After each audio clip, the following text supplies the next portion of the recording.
No Saber Direito desta semana, o tema é Direito Processual do Trabalho. Você vai entender os princípios e estrutura do direito laboral. No curso são abordados as partes, os atos e nulidades processuais, bem como procedimentos e recursos trabalhistas. As aulas são com o professor Tiago Kunert.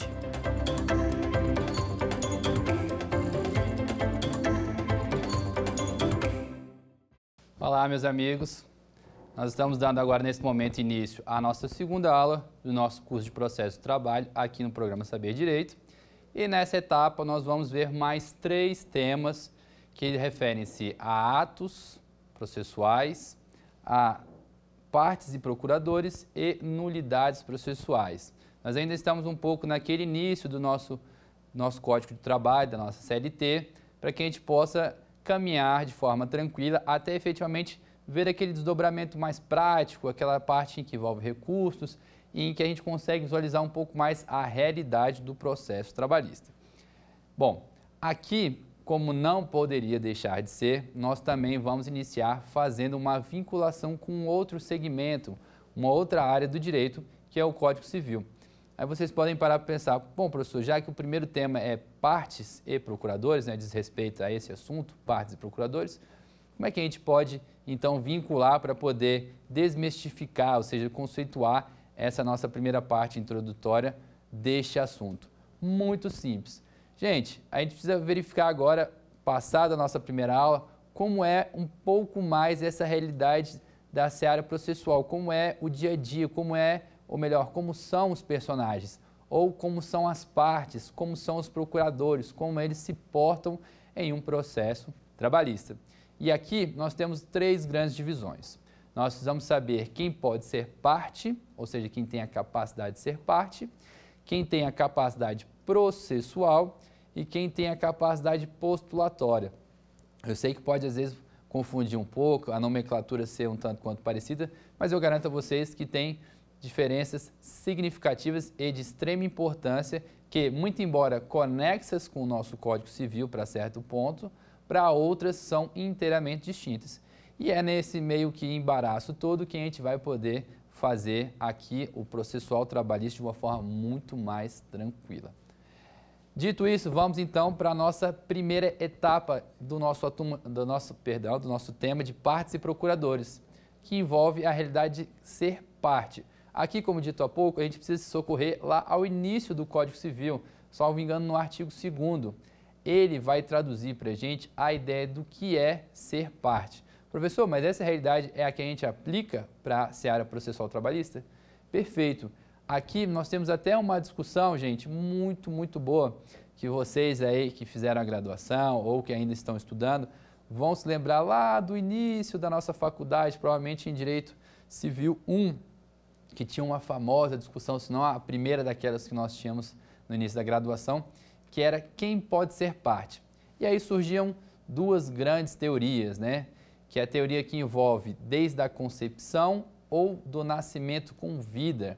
Afinal de contas, nesse momento, você ainda não tem muitos conhecimentos jurídicos, não tem uma noção jurídica muito boa, quiçá da própria legislação, e os professores tendem a fazer esse questionamento. Olha, como é que alguém pode ser parte, e normalmente você vincula, como estamos querendo fazer aqui, a um processo, se não for alguém que tenha vida, que seja alguém com vida. E essa é a explicação própria, muito embora seja simplista, é essa. Como que alguém pode ser parte se não tenha vida, se não tenha nascimento, se não seja um ser humano? E aí ele traduz essa pergunta nas 2 teorias, da concepção e do nascimento com vida, para poder justificar quem é então parte, quem tem direitos, deveres e obrigações. Gente, vamos só fazer um paralelo aqui. Nós sabemos que a teoria adotada é aquela que prevê desde a concepção, porque desde a concepção nós, nasciturnos, como dizem lá no direito civil, já temos direitos, deveres e obrigações, inclusive resguardados. Seja por questões, às vezes, de herança ou tantos outros, vocês vão ver que desde lá da gestação, aquele menino, aquela menina que ali está dentro, já vai ter uma série de deveres e obrigações, tá? Seja no campo jurídico ou até mesmo dos atos da vida civil. Mas essa é a realidade que nos importa aqui, que realmente aplica para a seara, para a realidade processual trabalhista? Não. Aqui a gente entende, então, a ideia de quem pode ser parte, aquele que nasce com vida. Afinal de contas, se a gente retomar o raciocínio, e por uma questão bem lógica, aquele que ainda está dentro da barriga da sua mãe, ou seja, o nascituro, não consegue efetivamente ser parte em um processo trabalhista, por uma questão bem lógica, certo? Então, a partir do nascimento com vida, é esse o nosso critério, é esse o nosso parâmetro. Você, enquanto pessoa, indivíduo, já detém essa primeira etapa do nosso assunto de partes e procuradores, que é a capacidade de ser parte. Nada além disso, salvo engano, você pode combinar também o artigo 2º com o 45 do Código Civil, e lá nós vamos ter todas essas exemplificações, ou melhor, essa tradução de que foi dito há pouco para você. Lembrando que a gente está no Código Civil, nessa primeira etapa, apenas para justificar uma das 3 hipóteses dentro daquilo que a gente está vendo de partes e procuradores. Seguindo, nós temos então não a capacidade de ser parte, mas a capacidade processual. Senhores, aqui não é diferente, também merece uma série de observações em que você, aí do outro lado, estudante e acompanhando o nosso programa, merece ficar com os 2 olhos abertos. O que eu quero dizer com isso? Olha, toda vez que a gente se debruçar, toda vez que a gente parar para estudar esta parte, esse segmento da área processual trabalhista, é importante frisar que a capacidade processual, ela não se confunde nem com a capacidade de ser parte e muito menos, como vocês vão ver a seguir, com a postulatória. Tá, professor, então vai lá, destrincha isso aí, tenta traduzir de uma forma mais simples. Efetivamente, o que é então a capacidade processual? Como ela se aplica, como ela se apresenta, o que ela vem a ser? Se a gente traduzir isso para um processo, senhores, capacidade processual é toda a capacidade atribuída a um indivíduo, que possa praticar atos em um processo. O que eu quero dizer, ou em outras palavras? Esta segunda capacidade, ou seja, a processual, ela estará vinculada a qualquer indivíduo que consiga, que tenha a sua possibilidade de praticar atos em juízo. Bom, professor, então, se a gente ainda se ater ao Código Civil, como você disse há pouco, eu preciso ter uma certa atenção por uma questão de capacidade, não é isso? Perfeito. Para quem ligou esse alerta e esse sininho, é por aí que a gente vai trabalhar agora. Olha, a capacidade de estar em juízo se diferencia por completo da capacidade de praticar atos em juízo. Uma coisa, senhores, de uma forma bem didática, é você estar em um processo, em uma mesa de audiência e ali figurar como parte ativa ou passiva de um processo, sobretudo na área de direito do trabalho. Outra coisa é você estar figurando como parte de um processo e poder impulsionar, ir adiante, dar prosseguimento a esse processo, o que não fica adstrito à capacidade de ser parte, mas sim à postulatória. E como é que a gente começa então a diferenciar um pouco mais, professor? Como é que a gente consegue enxergar melhor a distinção entre essas 2 primeiras partes do nosso primeiro tema da aula de hoje? Olha, vamos então mais uma vez nos socorrer a exemplos, a uma realidade prática e aí a partir dela nós tentamos construir em conjunto um conceito. Vejamos, imagine que você seja um trabalhador em desfavor de qualquer empresa, seja no âmbito rural, no âmbito urbano, enfim. Vamos aqui botar no âmbito rural, só fazendo uma ressalva, que o trabalhador rural possui legislação própria, viu? Não é que a CLT não seja aplicável, porém, o trabalhador rural tem todas as suas peculiaridades tratadas em uma legislação específica e, portanto, nós vamos apenas se utilizar desse exemplo para que você consiga visualizar com maior clareza. Imagine que você seja lá uma criança, um adolescente, 13 anos de idade, ou melhor, 14 anos de idade. E, porventura, você pare de trabalhar para um fazendeiro, para uma pequena empresa rural, e assistido por um advogado ou por aquilo que você aprendeu aqui ou em algum outro lugar, perceba que direitos trabalhistas lhe foram cerceados, ou seja, que você poderia e deveria ter recebido outras verbas trabalhistas quando da sua demissão ou ao longo do contrato de trabalho, que inclusive nesse exemplo que a gente está criando, foi perfeitamente feito por meio de um contrato, a assinatura da sua carteira de trabalho e por aí vai. Bom, se a gente pegar a explicação que foi dada até então, nós já sabemos que o primeiro elemento, esta pessoa, vamos botar ele com o nome de João, apenas para facilitar e a gente não ficar nos remetermos à parte. O João, ele tem a capacidade de ser parte, afinal de contas, ele nasceu com vida, sendo uma explicação bem simplista, mas que traduz a realidade de capacidade de ser parte. Mas, e as outras duas? Ele ainda detém a capacidade processual ou a postulatória? Como nós não chegamos ainda na postulatória, vamos por etapa e falar desse nosso segundo elemento, que é a capacidade processual. Bom, vinculando à realidade do Código Civil, nós temos aí então um absolutamente incapaz ou um relativamente incapaz, né? Vocês precisam primeiramente fazer essa distinção. Nós sabemos que o menor, né, de 18 anos, aquele que ainda não atingiu a maioridade civil, não detém de forma plena, absoluta, da sua capacidade. E, portanto, nós temos aquelas duas figuras comumente utilizadas lá no Código Civil, em que ele deverá ser assistido ou tutelado, curatelado, não é isso? Para a prática dos atos da vida civil. E aqui não é diferente. Vocês acham que esse João, de 14 anos, poderia deter a capacidade processual? Ou seja, como até então explicado, ele poderia, por si só, impulsionar, prosseguir, praticar algum ato no processo de trabalho? Não, senhores. A resposta é não. Por quê? Muito embora nós temos o escape, aquela solução da aula passada, que é o princípio do jus postulante, ele deve sempre ser observado com essa regrinha que nós estamos agora tratando da capacidade de ser parte. João, muito embora seja parte e faça uso do princípio do jus postulante, não detém a capacidade processual.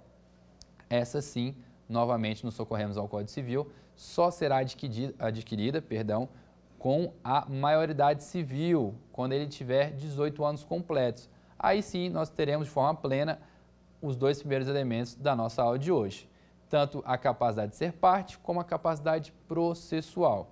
Bom, professor, mas isso impede que ele demande em juízo? De forma alguma. Como dito há pouco, ele pode ser parte, mas o seu processo, a tramitação e todo o desenrolar ou desdobramento será feito pela assistência de um tutor ou de um curador. Em outras palavras, do seu responsável legal. E isso não vai obstar, impedir, minimizar ou modificar as chances que ele tem de postular em juízo e também de vir a vencer esse processo, certo? Então, dito isso, nós temos as duas primeiras capacidades e vamos para a última. Senhores, essa sim às vezes pode confundir um pouco vocês, porque ela é muito semelhante à processual. Então, que capacidade é essa que você está falando, professor? Capacidade postulatória. Por uma simples reflexão, e de novo, fazendo uso daquela regra que eu dei para vocês da semântica, buscar ali o significado da palavra para às vezes tentar entender o que ela pode expressar, você reflete, bom, postulatória, postular, pedir. Se eu utilizar da semântica, eu falo, bom, professor, eu acho que postulatória é a mesma de processual, porque você acabou de me explicar que a capacidade processual envolve a prática de atos processuais, é aquele que pode demandar em juízo. No caso, o João, quando já estiver com mais de 18 anos, qual então que é a diferença da capacidade processual para a postulatória? Senhores, meus amigos, respirem um pouco. Eu sei que às vezes pode parecer confuso, mas nós temos um pequeno detalhe aqui, que é o que traz essa enorme divisão entre um e outro. Toda vez que vocês enxergarem a ideia de capacidade postulatória, ela também estará adstrita, ou melhor, ligada à ideia de praticar atos em juízo. Porém, essa prática de atos em juízo, ela vai ser vinculada a um profissional habilitado. E nós aqui já sabemos que na seara processual trabalhista, civil, enfim, na prática de processos do judiciário, o profissional habilitado nada mais é do que o advogado. Então, por que fazer essa diferenciação? Bom, professor, o que o advogado pode que a parte não pode, já que você ensinou para a gente o princípio do jus postulante. E é nisso que eu preciso que vocês lembrem. Na aula que foi dito esse princípio, vocês aprenderam que esta regra comportava exceções. E são nessas exceções que nós vamos fazer o uso da capacidade postulatória, que é a intervenção do advogado no prosseguimento, na tramitação, no impulsionamento do processo trabalhista. Então, vocês assim conseguem fazer a diferenciação, conseguem enxergar de uma forma mais clara essa segregação, essa divisão dessas três primeiras partes quando nós falamos de partes, indivíduos, aqueles que litigam no Poder Judiciário, que, repetindo, são a capacidade de ser parte, a processual e a postulatória. Dito isso, nós conseguimos encerrar essa primeira etapa sobre quem pode ser e como é a realidade de um indivíduo em um processo trabalhista. Mas ainda precisamos fazer algumas ressalvas, um pouco esparsas e, a princípio, podem parecer desconexas, mas que envolvem a realidade dos procuradores. Procuradores, professor, essa palavra procuradores, como é que a gente pode assemelhar ela a outro significado? Gente, toda vez que vocês ouvirem isso, associem à figura do advogado.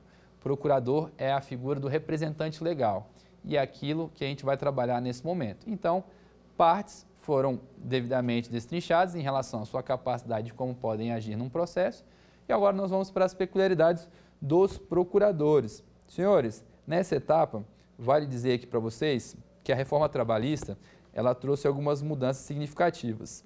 Antigamente, nós tínhamos a súmula 219 do TST, que tratava a respeito dos honorários advocatícios, ou seja, aquela quantia que o advogado viria a receber ao final do processo, né, por ter trabalhado em prol do seu cliente e despendido uma atividade jurisdicional, né, judicante. E o que nós podemos, então, falar dessa parte relativa aos procuradores? Bom, nesse momento, de novo, nós precisamos fazer uma análise conjunta.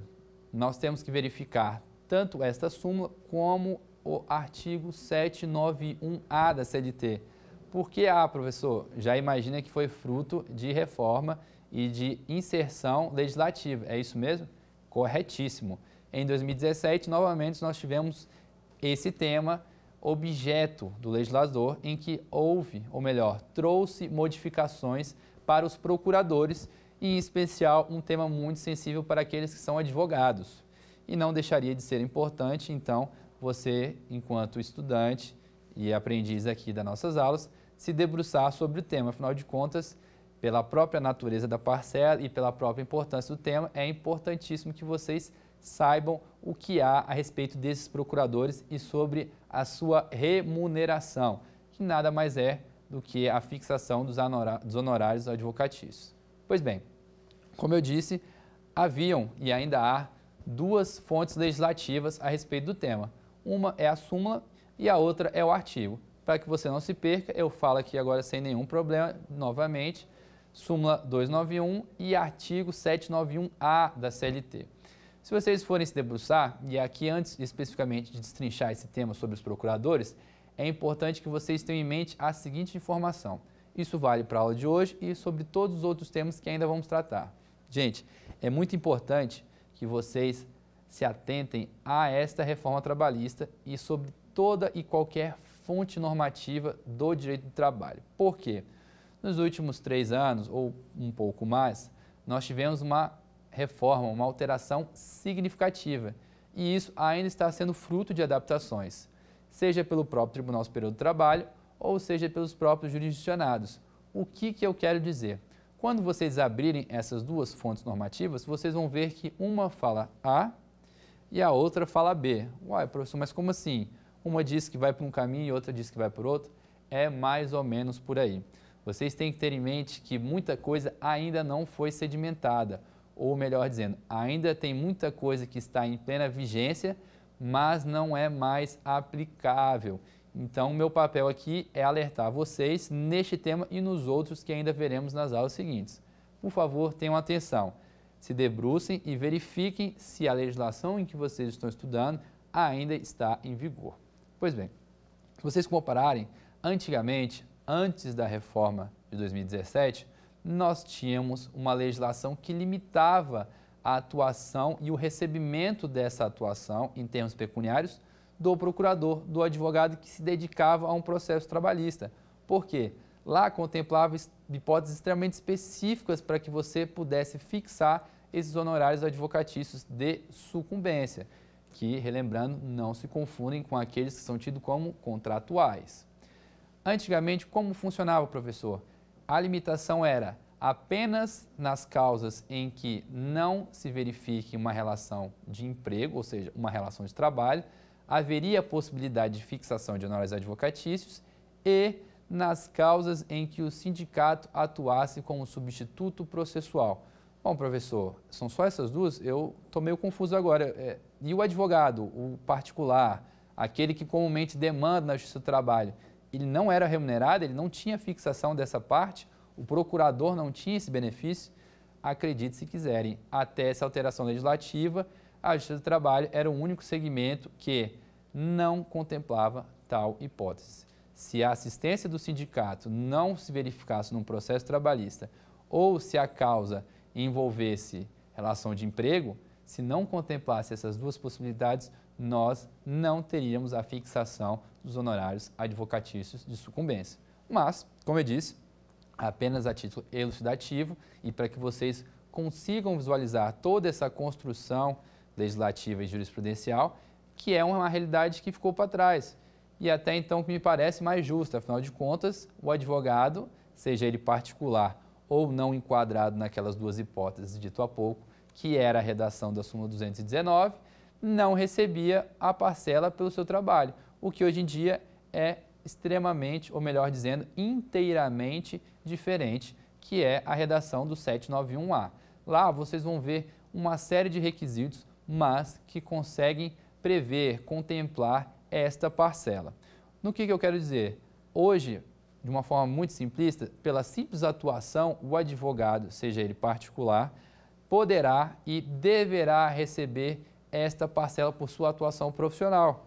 O que eu quero dizer? A parcela vinculada aos honorários de sucumbência hoje é comumente praticada, assim como já era na seara civil e em outros segmentos do direito. Então, é preciso que vocês façam a comparação dessas duas fontes normativas, mas lembrando que a realidade aplicável ao processo do trabalho nos dias de hoje é aquela tida no artigo 791A. Lá, você vai ter desde a fixação dos honorários com um mínimo de 5% até o seu teto e os requisitos para que você, enquanto advogado, enquanto procurador, faça jus a receber tal benesse. Então, não se esqueçam de fazer essa leitura e tenham em mente que essas parcelas, hoje em dia, sim, são devidas ao advogado, que no caso aqui tratado na aula, nada mais é do que o procurador.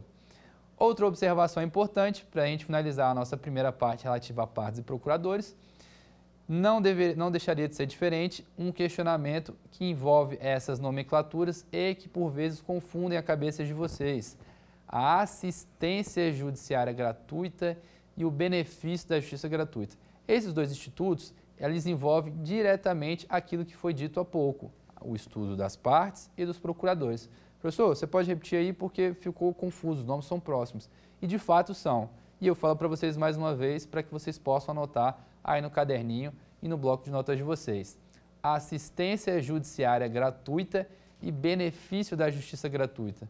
Bom, professor, agora acho que eu consegui parar um pouco, anotar e, efetivamente, qual é, então, a diferenciação? Qual é a disparidade que se insere nesse tema que estamos vendo agora? Muito bem. Se você parar para pensar, bom, assistência judiciária gratuita e benefício da justiça gratuita é a mesma coisa. O professor está falando exatamente a mesma coisa com palavras distintas. Não. Se você pegar a primeira hipótese, o que difere é a assistência. Essa é a palavra que vai ser o divisor de águas. Toda vez que nós nos depararmos com essa nomenclatura, nós vamos ver a figura do sindicato tutelando o direito de um particular ou de uma coletividade em que essa assistência, essa atuação jurisdicional será gratuita. O que eu quero dizer? Normalmente, quando se procura o judiciário, seja o trabalhista ou o processual civil, né, o Tribunal de Justiça ou outros que porventura você necessite da tutela do Estado, você irá buscar essa jurisdição por meio de um advogado. Afinal de contas, o nosso princípio do juspostulante é específico da Justiça do Trabalho e não é aplicado em outras áreas do direito. E essa procura e essa busca por um advogado, normalmente, custa um valor. Há necessidade de um desembolso, uma pecúnia, um valor econômico, tanto da parte do indivíduo que ingressará com a ação, assim como pelo poder estatal, que cobrará daquele indivíduo custas processuais para que se ingresse no Poder Judiciário, porque, como dito na aula anterior, vocês sabem que a máquina estatal, o Poder Judiciário, não se movimenta de forma gratuita. Então, em regra, temos um custo que fica a cargo da parte, que será onerada para que esse processo possa ter o seu segmento, a sua tramitação. Na Justiça do Trabalho, como é? Você tem a realidade de custas processuais iniciais? Não tem. Nós abordaremos esse tema nas aulas seguintes, mas já fica desde já a ressalva em que você não tem custas iniciais para poder ajuizar uma ação trabalhista. Mas, se você, enquanto parte, decidir a contratar um advogado, você pode ter a fixação de algum valor, mas isso dentro de uma realidade particular, não que o Estado, não que o Poder Judiciário Trabalhista vai te cobrar. O que eu quero dizer é a diferenciação entre a tutela de um direito por um advogado particular e a de um sindicato. A do sindicato vai ser obrigatoriamente gratuita. Essa assistência, como eu estou dizendo para vocês, só pode ser feita de duas formas, ou pela figura de um advogado ou pela figura do sindicato de sua categoria. Se vocês optarem pela segunda forma, ela será gratuita. E aí, então, a definição, o conceito e a ideia do que seria essa assistência judiciária gratuita, tá? E aí, professor, considerando essa primeira etapa, essa primeira explicação, qual é, então, agora a diferenciação, qual é o conceito da segunda etapa para que eu consiga enxergar tudo isso e, enfim, verificar o que é um e o que é o outro? Benefício da justiça gratuita é inteiramente diferente da nossa primeira etapa. Essa é a parte mais importante da diferenciação, pois ela nos permite verificar que a parte que demande em juízo, e aí aqui nós não estamos vinculando a ideia do sindicato, mas tão somente a parte, esta que porventura decida postular em juízo, ela vai, em regra, pedir esse benefício, que é a isenção ou não pagamento de qualquer valor a título de perda, de sucumbência. Vejamos. Toda vez que nós entramos com uma ação judicial, sobretudo na seara processual trabalhista, há a possibilidade, como em qualquer outra área do direito, de se sagrar vencedor ou sucumbente, no caso, vencido, perdedor, melhor dizendo, para que vocês aí do outro lado consigam assimilar melhor. Agora, essa sucumbência, essa perda, normalmente acarreta em valores pecuniários. Afinal de contas, imaginem que vocês, enquanto partes, enquanto demandados ou, por exemplo, empregadores, sofram, recebam uma notificação de um processo trabalhista que, na sua visão, foi devidamente cumprida dentro do contrato de trabalho. Ou seja, não se justificaria, não seria necessária aquela ação trabalhista. Mas, pelo direito de ação, inclusive constitucionalmente positivado, a parte deve e tem o direito de intentar uma ação contra você, ex-empregador daquele funcionário. E isso lhe gerará um custo, seja pela contratação de um advogado ou pelo dispêndio de tantos outros encargos. E esse encargo, ele deve ser repassado à parte que for sucumbente. Então, imaginemos que o trabalhador que processou o seu ex-empregador venha a perder a ação na íntegra, não levou absolutamente nada. Este empregado, em regra, deveria arcar com algum tipo de custa, de contraprestação pelo trabalho, pelo dispêndio que causou ao seu ex-empregador, que desde o início, repetindo, estava ciente que todas as obrigações contratuais durante a relação empregatícia foram cumpridas. Mas, segundo esse benefício e fazendo a diferenciação de que aqui estamos fazendo, o juiz, se conceder essa benesse, vai isentar o trabalhador de pagar qualquer valor ao seu ex-empregador. Lembrando aqui, senhores, que a gente trata sempre o empregado como polo ativo e o empregador como polo passivo, mas não que isso seja uma regra absoluta. Nós podemos, inclusive, inverter a ordem, sendo o empregador a parte ativa e o empregado o polo passivo. Para a gente não perder o final da meada, é importante aqui, então, exemplificar apenas para que não fique solta essa ideia e que vocês consigam verificar as outras hipóteses em que há essa inversão dos polos no processo de trabalho. Professor, você está falando, então, partes e procuradores, já vamos aproveitar essa oportunidade para trabalhar um pouco mais isso. Qual seria o exemplo? Ou como se apresentaria essa ideia de que o empregador, na verdade, seria aquele que demandaria, que ingressaria com uma ação judicial trabalhista, porque é algo que eu não costumo ver, é algo que eu não consigo imaginar, afinal de contas, o empregado é a parte, em regra, mais fraca da relação e quase sempre é ele que procura o judiciário trabalhista. Você está certo, você está coberto de razão, mas isso não exclui a nossa segunda hipótese. Vamos imaginar aqui a ação de consignação em pagamento. Já ouviram falar o que é isso? De novo aqui a gente fazendo a ponte com o processo civil, né? Afinal de contas, sempre um está bem interligado com o outro. Gente, se vocês tiverem a ação de consignação em pagamento, quem vai ser o polo ativo da demanda será o empregador, a empresa, o estabelecimento empresarial. E o empregado será o demandado. Mas, professor, me conta mais, explica um pouquinho o que seria então essa ação de consignação em pagamento, que eu já não sei por si só e, na verdade, não consigo nem imaginar o desdobramento dela. Agora, não tem problema, a gente conta para você e você sai com essa informação fresquinha para nunca mais esquecer o que é, então, essa inversão de polos, partes, procuradores e o exemplo da ação de consignação em pagamento. Imaginem que o empregado, na verdade, trabalhou anos e anos e anos por um determinado empregador e simplesmente decidiu sumir. Vamos ter aqui trabalhar de uma forma bem prática. Abandonar o seu emprego, nunca mais retornou.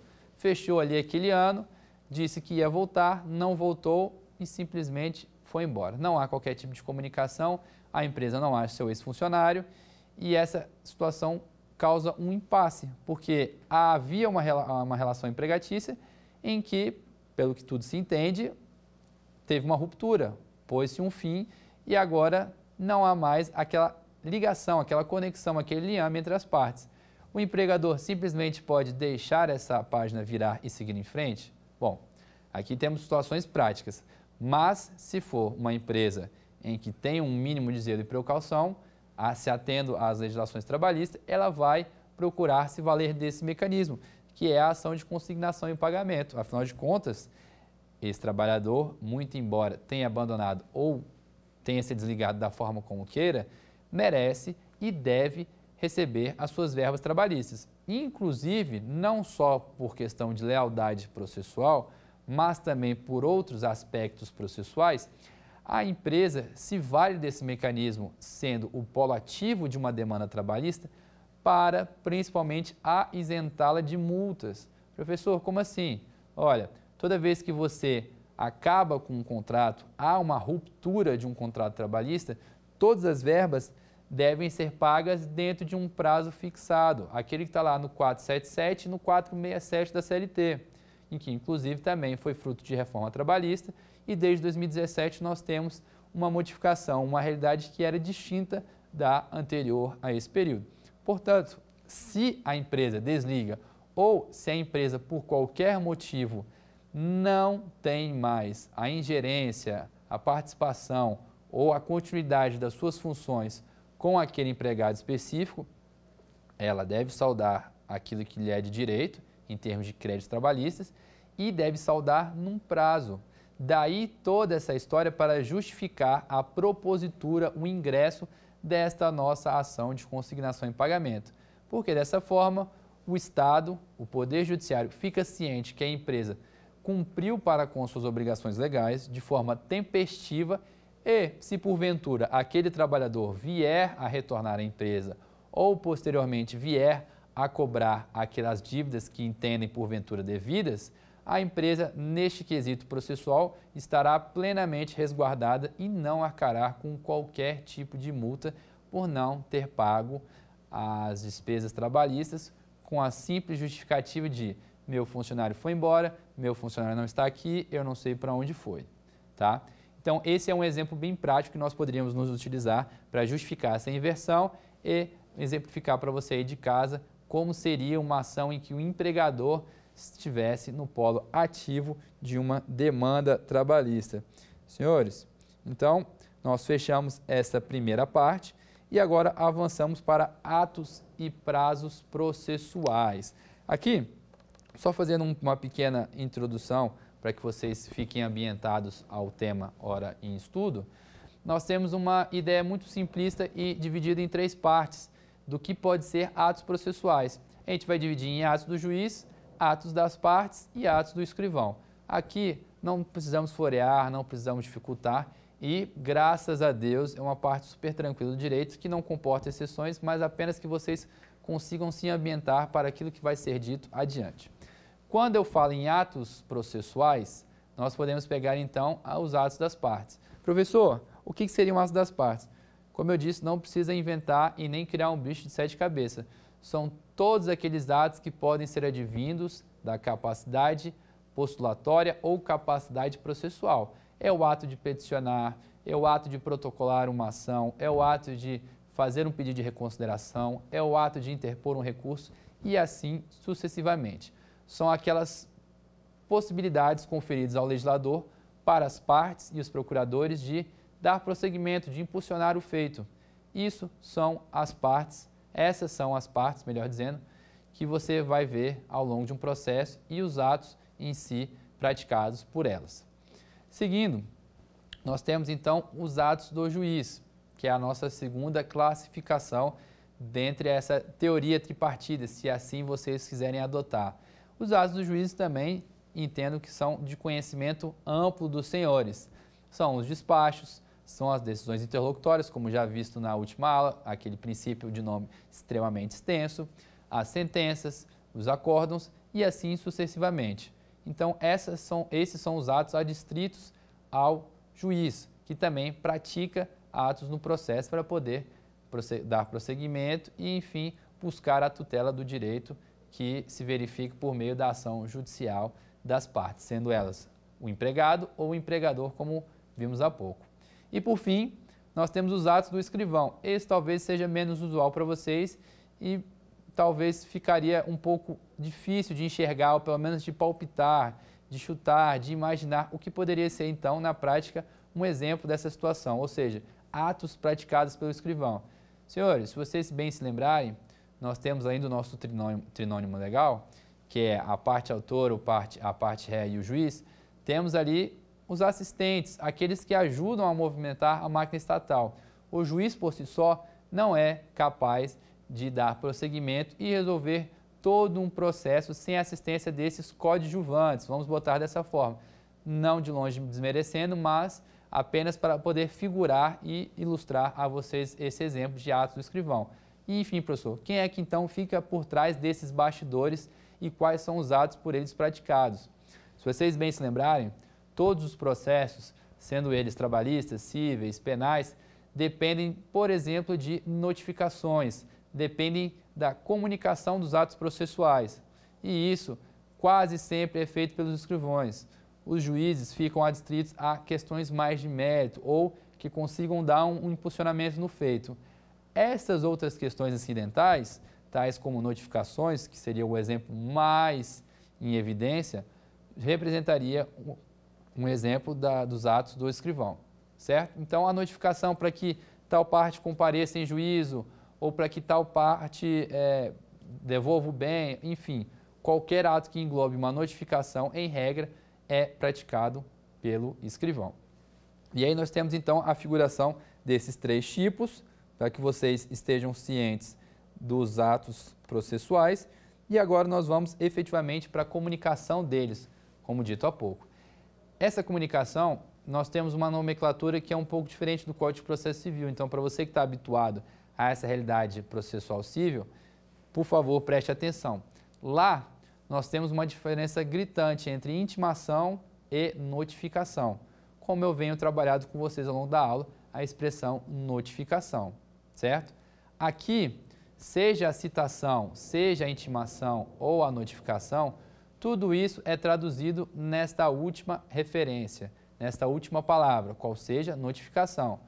Portanto, para a seara trabalhista, nós não fazemos qualquer diferença entre intimação e citação. Na verdade, utilizamos sempre a nomenclatura da notificação, porque para a nossa realidade não há a diferença processual que lá no CPC se exige e se tem por uma série de fatores, tá? Então, essa é a primeira diferença que você pode anotar aí e, porventura, se deparar nos seus estudos e na realidade do dia a dia. E, professor, o que então que eu tenho que saber sobre notificação, que é decorrente da comunicação dos atos processuais, até então estudados e divididos em 3 partes, quais sejam atos das partes, do juiz e do escrivão. Olha, aqui nós temos de novo 3 pontos sensíveis e de grande relevância para os atos e para a comunicação, como eles são feitos, tá? Se vocês puderem anotar, são 3 números, 48, 48 e 5. Esses números vão ser cruciais para que vocês possam adotar essa prática de comunicação na vida de vocês e nos estudos. Não deixem de anotar e não deixem de prestar atenção nessa etapa, que é a inicial, a primeira parte efetiva do surgimento, do propulsionamento, da introdução de um processo trabalhista. Vejamos, na hora que você distribui uma ação trabalhista e ela é apreciada pelo Poder Judiciário, de fato, algum outro ato precisa ser praticado. E agora imagine o seguinte, vocês após ajuizarem uma reclamação trabalhista, qual seria o próximo passo que ela sofreria? Ou o que aconteceria com esse processo? Bom, a senso comum, e realmente é o que vai vir a ser a resposta, este processo precisa chegar ao conhecimento da parte contrária. Se utilizar a regra geral, um empregado processando seu ex-empregador, aquela empresa precisa ter conhecimento dos fatos, daquilo que está sendo pedido em seu desfavor. E aí nós entramos com o nosso primeiro prazo, nossa primeira numeração a respeito de comunicação dos atos processuais. 48 horas, não são 48 dias, 48 semanas, nem outro prazo, são 48 horas. Professor, 48 horas de quê?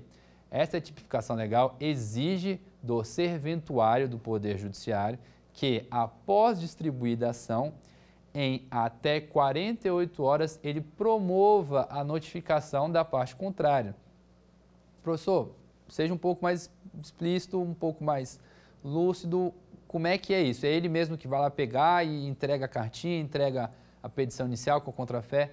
Nada disso. O que eu quero dizer é que uma vez distribuída a ação e preenchidos os requisitos, aqueles lá do processo civil, as condições de ação, entre outros, esta petição inicial, essa reclamação trabalhista se tornando apta, válida ao prosseguimento, o servidor, o escrivão, outro exemplo, vai promover a notificação e com isso ele vai fazer de que forma? Ele vai estar autuando, classificando e distribuindo para o setor correspondente a fim de que este faça a notificação. Então, em termos práticos, de novo nos apegando à figura física, material, para que nós saímos um pouco do processo judicial eletrônico, imagine que você tem um processo com algumas folhas em que há a sua reclamação trabalhista, ele foi devidamente encapado, autuado, numerado, classificado, e esse processo precisa chegar a conhecimento da outra parte, que é, em regra, a sua ex-empresa, o ex-estabelecimento empresarial. Esse prazo entre a distribuição e a expedição da notificação são de 48 horas. O serventuário não pode demorar mais do que 48 horas para pegar o seu processo e levá-lo ao conhecimento da parte contrária. E aqui, como uma ressalva, quando eu digo levá-lo ao conhecimento da parte contrária, é proporcionar este conhecimento. Não quero dizer que o serventuário vai lá botar o processo debaixo do braço e bater na porta da empresa. Não é isso. Perfeito? Essas são as nossas primeiras 48 horas que, quando a gente vincular com as outras, ficarão muito mais fáceis de você enxergar se porventura ainda tiver alguma dúvida. Pois bem, passadas as 48 horas, nós temos o segundo prazo, que eu pedi para vocês anotar, que também tem o número 48. Professor, e aí? Esse também são 48 horas, são 48 dias? Como é que funciona? De novo, nós temos a aplicação das 48 horas e a vinculação da súmula 16 do TST. Então, assim, enquanto eu for falando, é bom que vocês verifiquem, se possível, a disposição dessa súmula do TST para que fique mais fácil assimilar o conteúdo a respeito do assunto. O que diz essa súmula e o que são essas 48 horas seguintes às primeiras que foram ditas há pouco? Bom, como foi explicado, 48 horas é o prazo inicial para que o servidor do Judiciário Trabalhista promova a notificação. Exauridas essas 48 horas, inicia-se as 48 horas seguintes, que são essas tratadas agora. E elas se referem ao que, professor? A que desrespeitam essas 48 horas? Muito simples. Presume-se que nas 48 horas seguintes à notificação recebida pela empresa, esta estará ciente de todo o teor da ação trabalhista manejada em seu desfavor. Então, vamos recapitular? Vamos pegar em 4 dias, mas lembrando sempre do prazo em horas, apenas para poder elucidar a vocês. Se uma ação for distribuída na segunda, nós temos ali 48 horas para o judiciário promover a notificação e após essas 48 horas, vamos presumir que a empresa esteja ciente daquela ação. No frigir dos ovos, após 4 dias da distribuição da ação, no melhor dos mundos e no plano teórico e segundo a legislação vigente, a empresa já deveria ou possibilitaria a ela a noção, a ciência daquela ação judicial. É claro, aí nós precisamos nos ater àquilo que está dito na súmula 16, que é o complemento da explicação que eu estou passando para vocês agora. Essa presunção, esse prazo, melhor dizendo, ele é relativo. O que isso quer dizer? Não quer dizer que essas 48 horas, uma vez transcorridas, darão a plena certeza, a inequívoca certeza ao judiciário e à parte autora de que a empresa está ciente da ação trabalhista. E em termos muito práticos, sabemos que o nosso judiciário, por vezes, pode ser um pouco moroso. Porém, essa exigência legal, na verdade, deve ser sempre respeitada, correto? Então, 48 horas, temos os 2 prazos. O último prazo é de 5 dias, que deve ser respeitado em razão da marcação da audiência. O que eu quero dizer? Uma vez comprovada a notificação da empresa, o juiz só pode marcar a audiência para um período de, no mínimo, 5 dias após tal data, correto? Dito isso, nós temos, então, o fechamento dessa segunda parte da nossa aula de hoje. Então, vimos as partes dos procuradores, essa parte em relação à comunicação dos atos processuais, e agora vamos fechar com o nosso quiz para poder recapitular tudo que foi dito no dia de hoje.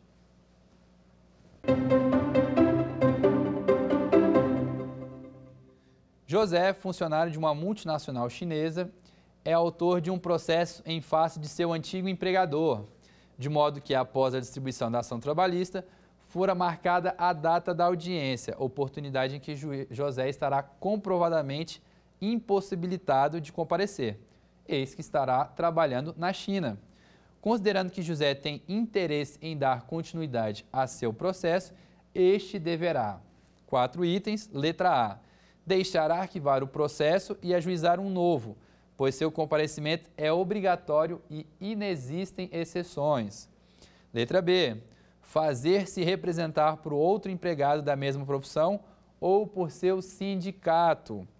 Letra C, dar procuração específica a seu advogado para que este o represente. E item D, requerer o adiamento da audiência para a data próxima.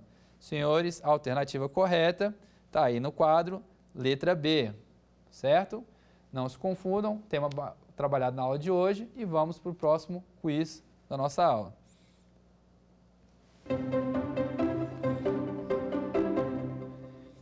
De acordo com as regras do processo do trabalho, após a notificação do reclamado, o juiz poderá marcar a audiência após 48 horas do recebimento da notificação, no primeiro dia útil subsequente, depois de 5 dias ou, a última alternativa, após a juntada do aviso de recebimento. Tema também abordado na aula de hoje, com o gabarito de letra C, depois de 5 dias. Última questão do quiz de hoje.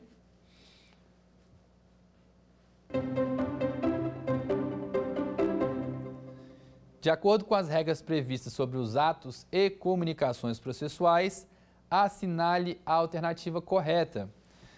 A comunicação dos atos processuais é, em regra, via postal, alternativa A. Item B, a comunicação dos atos processuais é, em regra, por oficial de justiça. C, a comunicação dos atos processuais é, em regra, por edital. E a última alternativa, a comunicação dos atos processuais será de acordo com o juízo de conveniência do magistrado. Então, temos agora a alternativa correta aqui na nossa lousa. Item A, via postal, também abordado na aula de hoje. Bom, na aula de hoje, então, nós vimos partes e procuradores, atos processuais e todo o desdobramento que isso causa num processo trabalhista. É importante lembrar que esse é o nosso pontapé dentro de um processo específico, tendo a sua devida importância, em que vocês hoje aprenderam o que é ser parte, como ser parte e como fazer, ou melhor, como praticar estes atos processuais dentre as limitações que a lei prevê, quando você as pratica de forma isolada ou quando necessita da assistência de um advogado. Além disso, também conseguimos ver na aula de hoje os atos processuais, quem praticam eles, melhor dizendo, destrinchando quais são eles, de que forma são e as suas peculiaridades entre os atos das partes, os atos dos juízes, os atos do escrivão. Então, somado a isso, nós conseguimos fazer um grande resumo. Vimos toda a nossa aula nos quiz, espero que tenham acertado e no final dessa aula agora eu desejo que vocês retornem para a próxima, pois ainda temos muitas outras coisas para podermos ver ao longo desse curso do processo de trabalho aqui no programa Saber Direito. Quer dar alguma sugestão de tema para os cursos do Saber Direito? Então mande um e-mail para a gente, saberdireito@stf.jus.br ou entre em contato pelo WhatsApp. O número é esse que aparece na sua tela. Você também pode estudar pela internet. Acesse nosso site tvjustiça.jus.br ou pode rever as aulas no canal do YouTube TV Justiça Oficial.